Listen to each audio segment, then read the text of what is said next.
नमस्कार दोस्तों। Pulmonary embolism एक ऐसी बीमारी है जिसमें हृदय से लंग्स में जो नली जाती है उसमें क्लॉट जम जाता है, खून का थक्का जम जाता है। इस तरह के पेशेंट्स में लॉन्ग टर्म प्रॉब्लम्स ना आए या उनको बार बार एम्बोलिज्म ना हो, इसके लिए क्या इंपॉर्टेंट टिप्स हैं, आज इस पर बात करेंगे।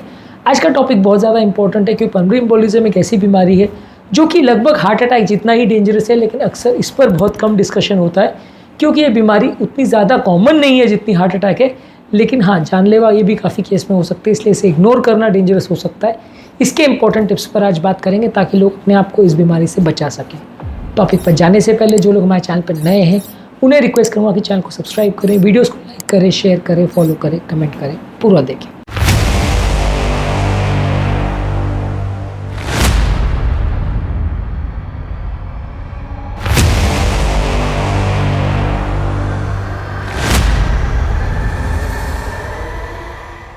सबसे पहले ज़रूरी है कि यदि आपको एम्बोलिज्म एक बार हो चुका है तो ज़्यादातर केस में खून पतला करने की दवाई आपको दी जाती है। कुछ केसेस में दवाई 6 महीने तक दी जाती है, कुछ केस में 1-2 साल तक दी जाती है।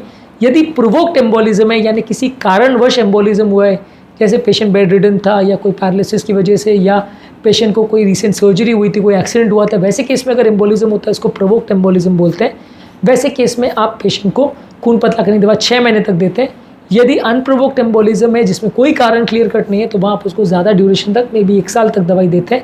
और उसके बाद आप अगर पेशेंट को बार बार क्लॉटिंग होता है तो लाइफ टाइम भी दवा दे सकते हैं। अगर क्लॉटिंग बार बार नहीं हो रहा है तो दवा थोड़े दिन के बाद बंद कर दी जाती है।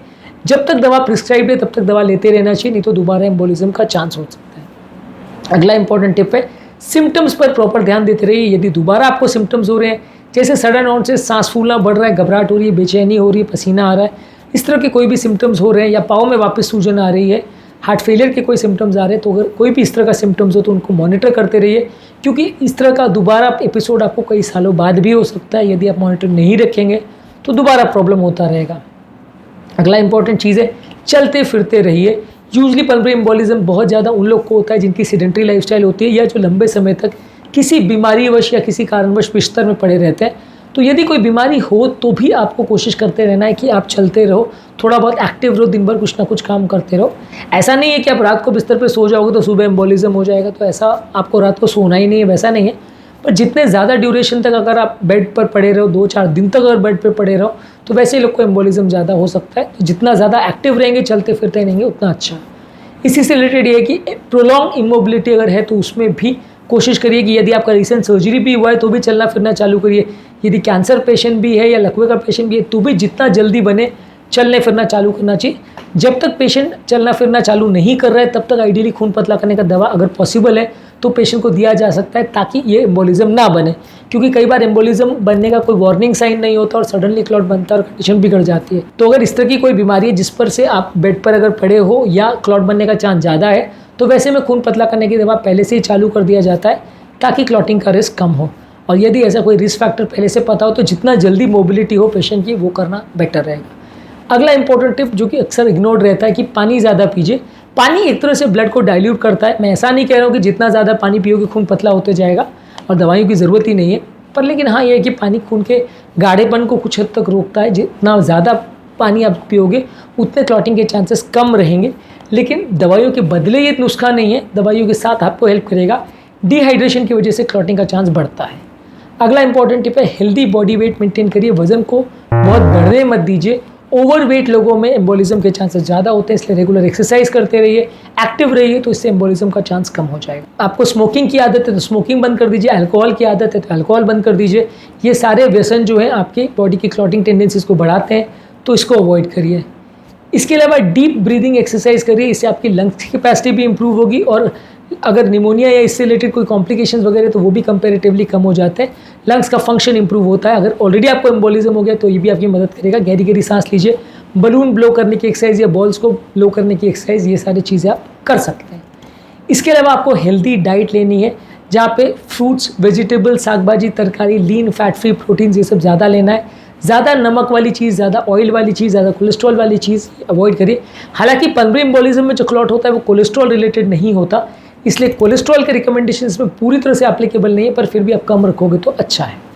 मेंटल स्ट्रेस को कम रखिए। योगा, प्राणायाम, डीप ब्रीदिंग एक्सरसाइज ये करके मानसिक तनाव को कम रखिए। तनाव की वजह से भी क्लॉटिंग की टेंडेंसी बढ़ सकती है। ब्लड प्रेशर और ब्लड शुगर को मॉनिटर करते रहिए। ब्लड प्रेशर और ब्लड शुगर यानी डायबिटीज़ और हाइपरटेंशन डायरेक्टली एम्बोलिज्म के लिए रिस्क फैक्टर नहीं है, पर ये सारी चीज़ें बॉडी में क्लॉटिंग टेंडेंसीज को बढ़ाते हैं और बॉडी में अलग अलग तरह के इन्फ्लेमेशंस को बढ़ाते हैं, तो ओवरऑल चांसेस या प्रॉब्लम्स होने के इश्यूज बढ़ जाते हैं, दूसरी बीमारियों को भी बढ़ाते हैं। तो इस तरह के पैरामीटर्स का रेगुलर ध्यान रखिए। बीपी, शुगर, कोलेस्ट्रॉल इसको रेगुलरली चेक करते रहिए। इसके अलावा खुद को एजुकेट करिए बीमारी के बारे में। आपको और आपके रिलेटिव्स और फैमिली मेम्बर्स को प्रॉपर पता होना चाहिए ताकि आप बीमारी को समझ सकें, उसके रिस्क फैक्टर्स को समझ सकें, उसको सही तरह से मैनेज कर सकें।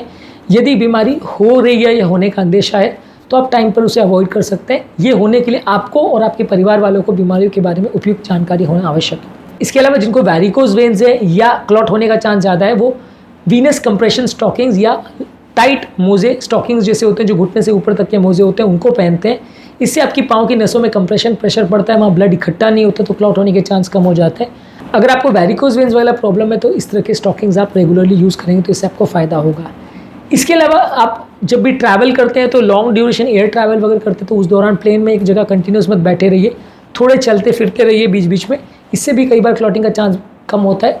प्लेन के ट्रैवल के दौरान कई बार लोगों को जब लॉन्ग फ्लाइट रहती है 12-14 घंटे की, तो एम्बोलिज्म का प्रॉब्लम हो सकता है। तो थोड़े चलते फिरते रहेंगे तो एम्बोलिज्म का प्रॉब्लम होने के चांस कम हो जाते हैं। यदि आपको कोई और खून पतला करने की दवाइयाँ चालू है जिसका आपकी मेडिसिन से कोई इंटरेक्शन हो सकता है या ब्लड के क्लॉटिंग या ब्लीडिंग पैरामीटर्स में इंटरेक्शन हो सकता है, तो अपने डॉक्टर के साथ डिस्कस करिए। कुछ लोग नेचुरल ब्लड थिनर्स या थिकनर्स या इस तरह के एजेंट्स लेते हैं जिससे कई बार खून ज़्यादा पतला या ज़्यादा गाढ़ा हो सकता है। अगर इस तरह का कोई भी दवा या कोई भी हर्बल थेरेपी आप ज़्यादा मात्रा में ले रहे हो तो आपके डॉक्टर के साथ एक बार डिस्कस करिए, इसमें प्रॉब्लम्स होने का चांस थोड़ा ज़्यादा होता है। आज के टॉपिक में हमने बात करी पल्मोनरी एम्बोलिज्म के चांसेस या रिकरेंस को कम करने के लिए इंपॉर्टेंट टिप्स पर। उम्मीद करूँगा कि ये टिप्स आपके लिए यूज़फुल रहे होंगे। यदि आप पल्मोनरी एम्बोलिज्म के बारे में जानना चाहते हैं या इससे संबंधित बाकी ट्रीटमेंट और थेरेपीज़ पर जानना चाहते हैं तो इसके लिए हमने ऑलरेडी काफ़ी वीडियोस किए, उन्हें चेकआउट करिए। डीप वीनस थ्रोम्बोसिस पर भी हमने वीडियोस किए, उन्हें भी चेकआउट करिए। उम्मीद करूँगा कि आज के टॉपिक में कुछ नई बातें जानने को मिली होगी। जो लोग हमारे चैनल पर नए हैं उन्हें रिक्वेस्ट करूँगा कि चैनल को सब्सक्राइब करें, वीडियोज़ को लाइक करें, शेयर करें, फॉलो करें, कमेंट करें, पूरा देखें। Thank you.